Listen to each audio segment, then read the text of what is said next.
Hi hello welcome to our channel. నేను మిశ్రీ. ఈరోజు మనం చెప్పుకోబోయే కదా ఇష్టమైన సకుడ పార్ట్ 148. ఇక ఆలస్యం చేయకుండా కథలోకి వెళ్ళిపోదాం. వెళ్ళే ముందు లైక్ చేయండి. ఏం లేదు అంది ధరణి వింతగా మారిన ఆమె ప్రవర్తన గమనిస్తూ. అడ్డదిడ్డంగా మాట్లాడడం కాదు, సరిగ్గా ఏడు అన్నాడు గగన్ తీక్షణంగా చూస్తూ. అతని చెయ్యి వదిలించుకోవడానికి చూస్తుంటే, ధరణి నా పేషెన్సీ టెస్ట్ చేయకు, స్పీక్ అవుట్ అని అతను కోపం అణుచుకుంటూ అడిగాడు. ఎప్పుడు లేని విధంగా ఆమె కళ్ళలో అదోలాంటి స్థిరత్వం. ఎందుకో అతనికి అర్థం కాలేదు. నీకు ఆ మేఘన అంటే ఇష్టం కదూ? మీ ఇద్దరు ఒకరినొకరు ఇష్టపడ్డారు కదూ? ఇన్ని జరిగినప్పుడు నన్ను పెళ్లి చేసుకోకుండా ఉండాల్సింది. ఆమె గట్టిగా అడుగుతున్నట్టుంది. ఏడుస్తుంటే అతనికి మతి పోయినట్టు అనిపించింది. ఆమె అసలు ఏడవడం ఏంటి? వెంటనే ఆమె రెండు భుజాలు పట్టుకొని, ధరణి ఇటు చూడు అంటూ అతని వైపుకు తిప్పుకున్నాడు గగన్. ఇంకా ఏం చెప్పాలనుకుంటున్నావు నువ్వు? ప్లీజ్, ఇదంతా అబద్ధం అనుకో. నేను విని విని విసిగిపోయాను అని ఆమె అంటుంటే, అప్రయత్నంగా అతని దవడ కండరం బిగుసుకుంది ఆమె మాటలు విన్న తర్వాత. ఏం వాగుతున్నావు? ఎవరన్నా నీతో? నువ్వే నీకు ఏదో ఊహించుకోకు, పిచ్చిదనలా చేస్తున్నావు అని అతను గొంతు తగ్గించి చాలా మామూలుగా మాట్లాడడానికి ప్రయత్నం చేస్తున్నాడు. పిచ్చిదాన్నే కదా అని ఆమె బేలగా చూస్తుంటే అతని మనసు చివుక్కుమంది. అతను ఒక క్షణం గట్టిగా కళ్ళు మూసుకుని తెరిచి, ధరణి నీ థాట్ తప్పు. ఎందుకు ఏదేదో ఆలోచిస్తున్నావు? ప్రాంతి మాటలు నమ్ముతున్నావా? అసలు నువ్వేనా?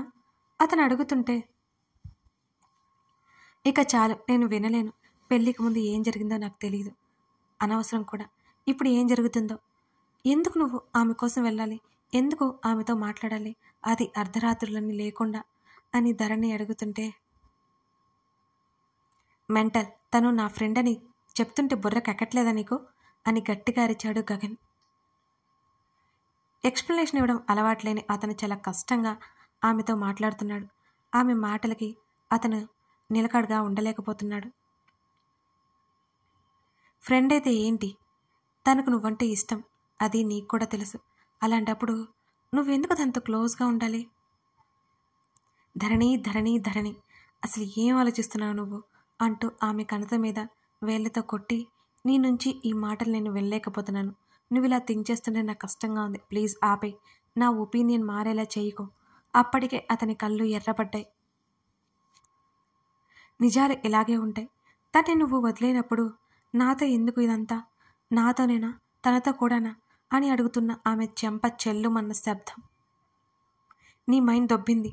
నీకు ఎన్ని చెప్పినా నీకు ఎక్కదు. ఛట్! విసుగ్గా అతను బయటికి వెళ్ళిపోయాడు అక్కడి నుంచి. బాక్సింగ్ పంచింగ్ బ్యాగ్స్కి కిక్స్ ఇస్తూనే ఉన్నాడు. కనీసం హ్యాండ్ వ్రాప్స్ లేకుండానే అతని చేతులు ఎర్రగా మారిపోయాయి. అతని మనసంతా ఎలాగో ఉంది. ఇందాక మాట్లాడింది తన ధరణి కాదు. ఆ మాట అతను చెప్పుకుంటూనే ఉన్నాడు తనకు తాను. తను మామూలుగా మాట్లాడాలి. తను కోప్పడితే ధరణికి ఏం తెలుస్తుంది? తనకు తానే చెప్పుకున్నాడు. అతను ఎప్పటికో గదిలోకి వెళ్ళేసరికి ధరణి లేదు. ఫ్రెష్ అయి కిందకెళ్ళాడు. మాలవికత కూర్చుంది. అతన్ని చూడలేదు. మీ ఇద్దరికి టైం అవుతుంది కదా, టిఫిన్ పెడతాను రండి అని మాలవిక అడుగుతుంటే, నేను వెళ్ళట్లేదు అత్త అని అంది ధరణి. ఏం అని మాలవిక అడుగుతుంటే, నాకు ఒంట్లో బాగాలేదు, కొంచెం తలనొప్పిగా ఉందత్తా అంది. గగన్ సీరియస్గా చూశాడు ఆమె వైపు. ఏమైంది సడన్గా? ఎర్రబడ్డ ధరణి ముఖం గమనిస్తూ అడిగింది మాలవిక. ఏం లేదత్తా, రాత్రి నిద్ర పట్టట్లేదు, పీడ కలలు ఏవో అన్నది మెల్లిగా.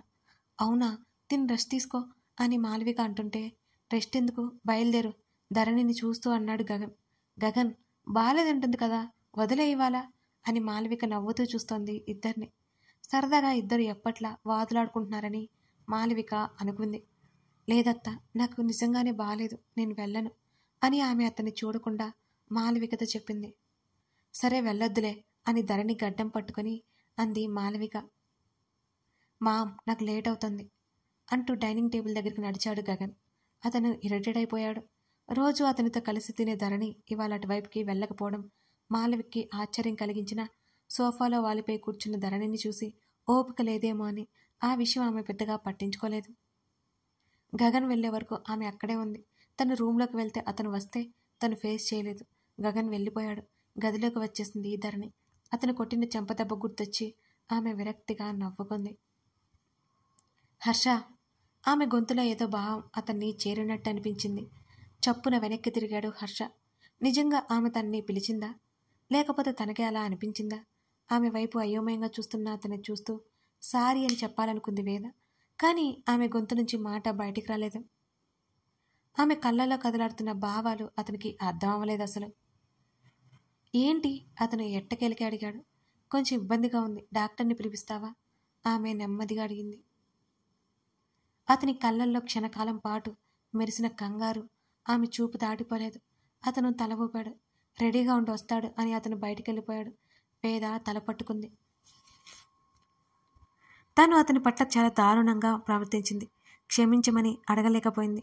తను అతనికి భార్య, అందుకే తను వారిస్తున్నా అంత క్లోజ్గా బిహేవ్ చేశాడు. తనకే మతిపోయి మొత్తం సర్వనాశనం చేసింది.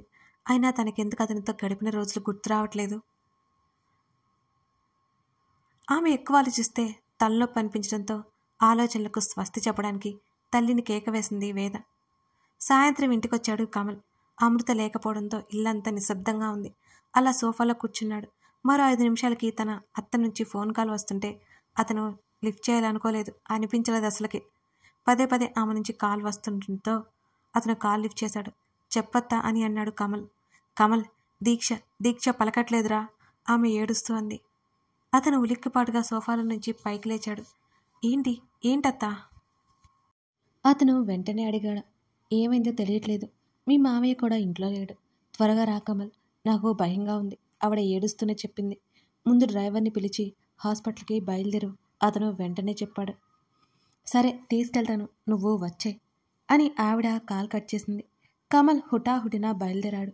దీక్ష ఏ పిచ్చి పని చేయలేదు కదా, అతను ఆలోచిస్తూనే ఉన్నాడు. అతను వెళ్తుండగానే అమృత నుంచి కాల్ వచ్చింది. కమల్ ఎక్కడున్నావు? ఆమె లిఫ్ట్ చేయగానే నవ్వుతూ అడుగుతుంది. నేను చిన్న పని మీద వెళ్తున్నాను అమ్మో, తర్వాత చేస్తాను. అతను వెంటనే చెప్పి టక్కున కాల్ కట్ చేశాడు. అతను ఏదో హడావుడిగా ఉన్నట్టు అర్థమైంది అమృతకి. ఏమై ఉంటుందో మాత్రం అర్థం కాలేదు. ఎవరిని అడగాలనుకున్నా ఎవరిని అడగాలో కూడా అర్థం కాలేదు ఆమెకి. కమల హాస్పిటల్కి వెళ్ళేసరికి మరో అరగంట పట్టింది. అప్పటికి రజని ఏడుస్తుంది. అత్తా అంటూ ఆవిడ దగ్గరికి వెళ్ళాడు కమల్. అతను రాగానే ఏదో ధైర్యం వచ్చినట్టు గబగబా అతనికి ఎదురు వచ్చింది. ఏమైందత్తా, డాక్టర్స్ ఏమైనా చెప్పారా? అతను ఆదుర్దాగా అడిగాడు. స్లీపింగ్ పిల్స్ తీసుకుందని అంటున్నారు కదా, ఆవిడ బోరున ఏడ్చింది. ఆ మాట వినగానే కమల్కి మతి పోయినట్టు అనిపించింది. ఆమెను ఓదార్చే ఆమె పక్కనే కూర్చున్నాడు. మామయ్య ఎక్కడా? ఏమో తెలీదు, ఆవిడ నిర్లిప్తంగా అంది. అన్నయ్య కూడా ఇంట్లో లేడు కమల్. తండ్రి గురించి చెప్తుంటే కమల్ అసలు మాట్లాడలేదు. అయితే నడుస్తున్నాడన్నమాట. కమల్కి ఫోన్ వస్తోంది. అది ఎవరో చూసి మళ్ళీ పాకెట్లో పెట్టేసుకున్నాడు అతను. మరో గంట తర్వాత కానీ దీక్షకి ప్రమాదం లేదని డాక్టర్ చెప్పడంతో ఇద్దరూ ఊపిరి పీల్చుకున్నారు. ఆమె స్పృహలోకి వచ్చిందని తెలియగానే లోపలికి వెళ్లారు. నీరసంగా పడుకుని కనిపించింది దీక్ష. ఎందుకే ఇలాంటి పిచ్చి పనులు చేస్తున్నావు? కోపం బాధ కలగలిపి గట్టిగా అడిగింది రజని. కమల వైపు చూసింది దీక్ష. అతను సీరియస్గా చూశాడు ఆమె వంక. ఎందుకు వచ్చావు బావా? ఉన్నానా పోయానా అని చూడ్డానికి వచ్చావా?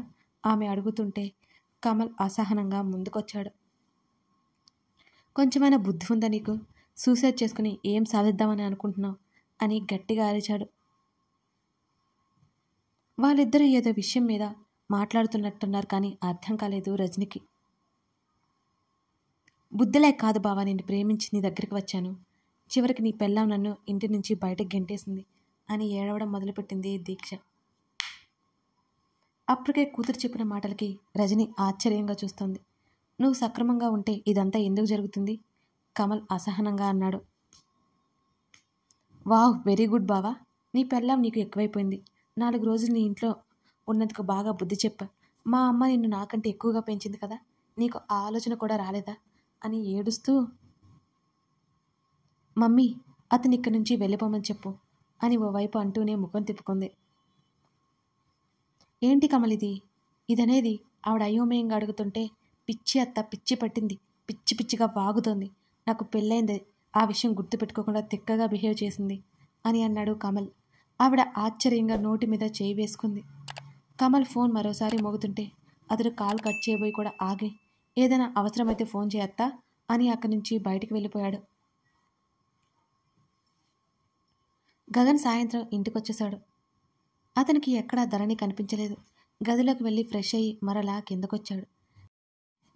తన తల్లి, తన అమ్మమ్మ కూర్చునే ఉన్నారు. ధరణి ఎక్కడా అని అడుగుతూనే మాలవిక పక్కన కూర్చున్నాడు అతను.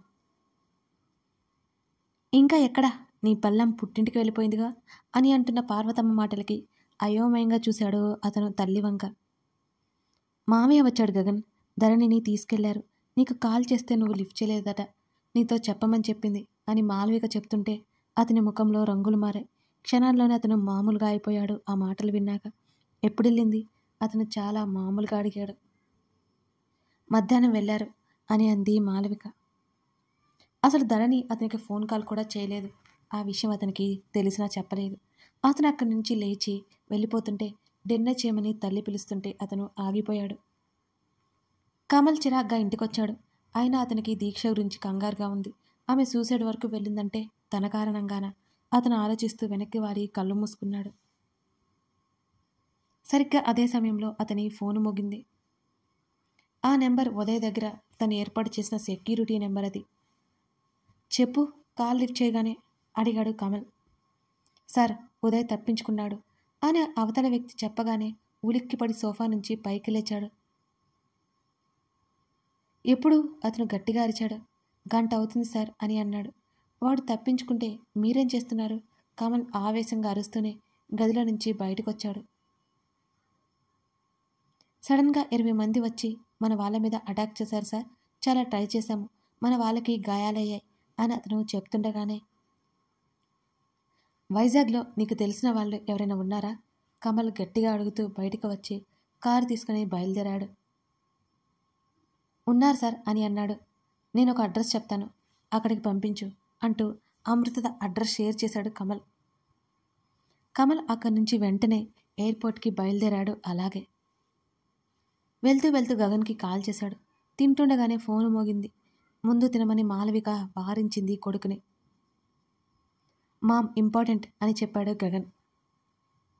నువ్వు లేవడానికి లేదు, కావాలంటే మాట్లాడుకో అని ఆవిడ చెప్తుంటే అతను ఫోన్ లిఫ్ట్ చేసి చెవి దగ్గర పెట్టుకున్నాడు.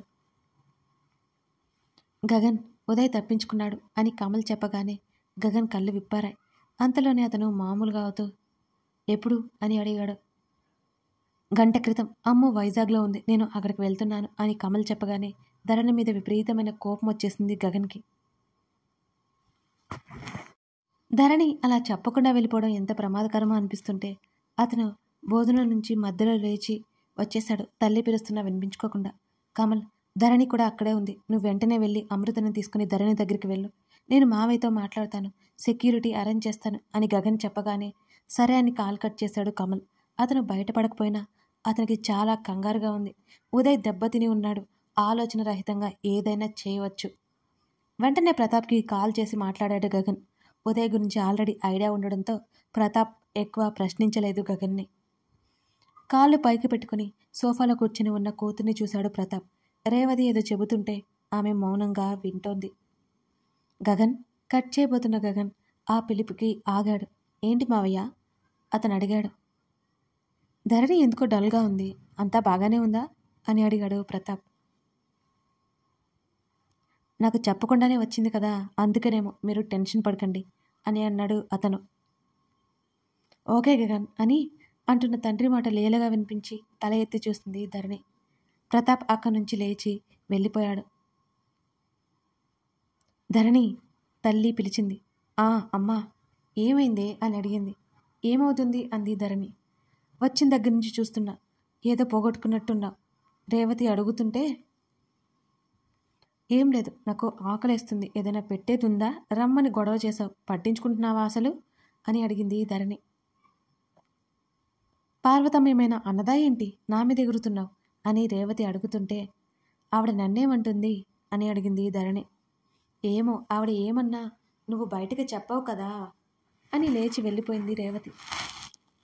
ధరణికి ఫోన్ చేస్తూనే ఉన్నాడు గగన్. ఆమె ఫోను గదిలో ఉంది. అతనికి చేసి చేసి విసుగు వచ్చింది.